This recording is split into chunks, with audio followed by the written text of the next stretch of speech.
السلام علیکم۔ آج میں آپ کو اپنے ساتھ پیش آنے والے واقعات کے بارے میں بتاؤں گا۔ یہ ایئر 2000 کی بات ہے۔ تقریباً شام 4 بجے کا ٹائم تھا۔ نومبر کی آخری تاریخیں چل رہی تھیں۔ موسم بہت زبردست تھا۔ میں اپنے روم میں لیٹا کتاب پڑھ رہا تھا۔ اچانک مجھے ایسا لگا جیسے کسی نے میرے پیر کے تلوؤں کو سہلانا شروع کر دیا ہے، جبکہ اس وقت روم میں کوئی بھی موجود نہ تھا۔ میں نے اٹھ کر دیکھا کہ شاید کوئی بچہ ہو، پر روم میں کوئی بھی موجود نہ تھا۔ حتیٰ کہ میں نے بیڈ کے نیچے تک دیکھا، پر کوئی بھی نہ تھا۔ پیروں کے تلووں کو سہلانا میں نے کافی واضح طور پر محسوس کیا تھا۔ مجھے کافی حیرانی ہوئی۔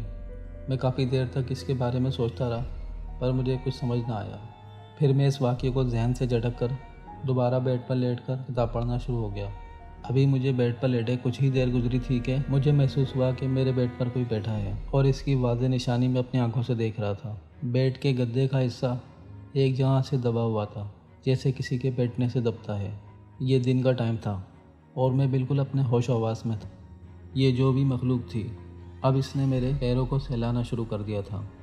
اب میں کھلی آنکھوں سے گدے کو دبا ہوا دیکھ رہا تھا اور اس مخلوق کو اپنے پیروں کو سہلانا محسوس کر رہا تھا۔ میں کافی خوفزدہ تھا۔ پھر کچھ دیر بعد میں اٹھ کر بیٹھ گیا، بٹ وہ اینٹی میرے پیروں کو اور تلوؤں کو برابر سہلا رہی تھی۔ تقریباً یہ سلسلہ 5 منٹ تک جاری رہا۔ پھر اس کے بعد وہ بیڈ کا گدا آرام سے اٹھ گیا، جس طرح کوئی بیڈ سے اٹھتا ہے۔ میں نے اس واقعے کا کسی سے ذکر نہیں کیا، پر میں کافی خوفزدہ تھا۔ اس کے بعد یہ واقعات میرے ساتھ 4-5 دن کے وقفے کے بعد دہرائے جانے لگے۔ اب تنگ آ کر میں نے اپنے ایک دوست سے ذکر کیا، جس نے مجھے ایک عامل بابا کے بارے میں بتایا۔ وہ بابا پیپلز چورنگی پیالہ ہوٹل کے پاس رہتے تھے۔ میں نے جا کر پورا واقعہ ان کو بتایا، تو انہوں نے مجھے بتایا کہ تمہارے پیچھے کوئی بدروح وغیرہ لگ گئی ہے۔ علاج کے طور پر انہوں نے کچھ چیزیں مجھے پڑھنے کو دیں اور کچھ فلیتے جلانے کو دی۔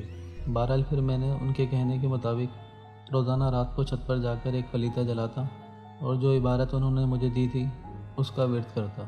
ان عامل صاحب کی تمام ہدایت کے مطابق عمل کرنے کے بعد بس اتنا فرق پڑا کہ ان واقعات میں کچھ گیپ آ گیا، پر یہ ختم نہیں ہوئے۔ اب جب کہ گرمیاں آ چکی تھیں، اس کے باوجود بھی میرے روم کا ٹمپریچر اتنا گر جاتا تھا، ایسا لگتا تھا جیسے جنوری کا مہینہ ہے۔ اس میں دن اور رات کا کوئی فرق نہ تھا۔ اکثر رات کو اس طرح محسوس ہوتا جیسے کسی نے میرا بیڈ سراہنے سے تھوڑا اٹھا دیا ہو۔ یہ بیڈ کو اٹھانا اور رکھنا بہت ہی اسموتھلی ہوتا تھا۔ میں کافی باباؤں اور عاملوں کے پاس گیا، پر مجھے کوئی فرق نہیں پڑا۔ بس زیادہ یہ ہوتا تھا کہ ان واقعات میں تھوڑا گیپ آتا تھا، جبکہ یہ عامل اور بابا دعوے تو کافی کرتے تھے کہ یہ واقعات بالکل ختم ہو جائیں گے، پر ایسا کچھ نہ ہوا۔ میں کافی عاجز آ چکا تھا۔ اس مخلوق نے اپنے آپ کو کبھی واضح طور پر تو ظاہر نہیں کیا۔ بس ایک مرتبہ میں نے اس کو سلورٹ کی صورت میں دیکھا تھا، اور ایک مرتبہ رات میں ایریے کی لائٹ چلی گئی تھی، تو میں صحن میں چارپائی پر سو رہا تھا، تو مجھے محسوس ہوا کوئی میرے بالوں میں انگلیاں پھیر رہا ہے، جس سے میری آنکھ کھلی۔ اس وقت چاند کی ہلکی سی روشنی تھی، تو میں نے ایک عورت کے نچلے جسم کو دیکھا، کیونکہ صحن میں دھلے ہوئے کپڑے ڈوری پہ ٹنگے تھے، جس کے پیچھے سے بھی جاتی ہوئی مجھے سیڑھیوں کی طرف نظر آئی۔ اس کا لباس کچھ جیسے بنجارن عورتیں ہوتی ہیں اس ٹائپ کا تھا، پیلا تھا، گھاگرا سمجھ لیں اس ٹائپ کا تھا۔ بس فوری طور پر تو میری ہمت نہیں ہوئی کہ میں جا کر چھت پر دیکھوں۔ بس ہمت جٹانے میں مجھے تقریباً کچھ ٹائم لگ گیا۔ اس کے بعد میں نے چھت پر جا کر دیکھا تو وہاں کوئی موجود نہ تھا۔ اب میں ان واقعات سے عاجز آ چکا تھا۔ مجھے ایک شخص نے ایک ہندو پنڈت کے بارے میں بتایا۔ میں تو ویسے کافی تنگ تھا، اب چاہے کوئی ہندو ہو، عیسائی ہو یا جو بھی ہو، میں کافی پریشان ہو چکا تھا۔ میں اس ہندو پنڈت کے پاس بھی گیا۔ اس نے مجھے 4 کیلیں دی جو مجھے اپنے گھر کے چاروں کونوں میں ٹھوکنا تھیں، اور زعفران کے پانی سے کچھ آڑی ترچھی لکیریں کھینچ کر ایک جنتر بنایا، یعنی کہ جس کو ہم لوگ تعویذ کہتے ہیں، مختلف قسم کے نقش وغیرہ ہوتے ہیں، اس کو یہ ہندو لوگ ہندی زبان میں جنتر کہتے ہیں۔ تو اس ٹائپ کی کوئی چیز تھی۔ اس نے مجھے وہ سندور میں لپیٹ کر دی اور کہا کہ اس کو پاؤں میں باندھنا ہے۔ بہرحال اس کے کہنے کے مطابق ہم نے پوری طرح عمل کرا۔ 4 کیلیں اپنے مکان کے چاروں کونوں میں ٹھوکیں اور وہ جنتر اپنے پیر میں باندھ لیا۔ بٹ ان دا اینڈ وہی دھاگ کے 3 پات، یعنی کہ تھوڑا سا ان واقعات میں گیپ آیا، پر یہ ختم نہ ہوئی۔ اب میں تو تقریباً نا امید ہی ہو چکا تھا۔ مجھے ایسا محسوس ہوتا تھا کہ مجھے اس معاملے کے ساتھ ساری زندگی گزارنا پڑے گی۔